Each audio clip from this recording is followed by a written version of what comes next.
Indi rialin Don manglang kempon Indi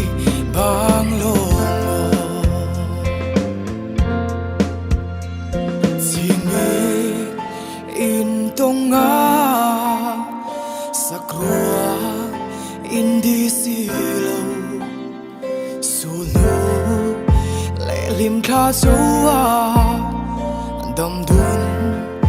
hun chiari An soi bial rala Indi ve ang o